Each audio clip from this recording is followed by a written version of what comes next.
Hey everybody, here's an old standard, an old bluegrass standard, actually recorded by the Carter family in the 1930s, but it's become such a bluegrass standard over the years, you know.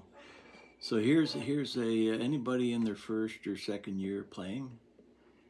Here's an arrangement, an easy arrangement for you, and it's no slides, hammers, or pull-offs at all, so it's just notes, and the idea is to bring out the melody within all those notes that you're playing.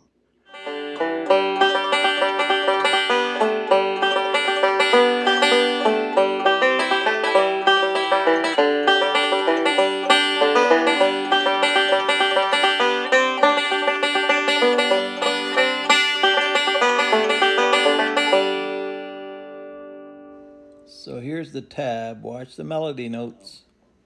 All right, we'll do it slow.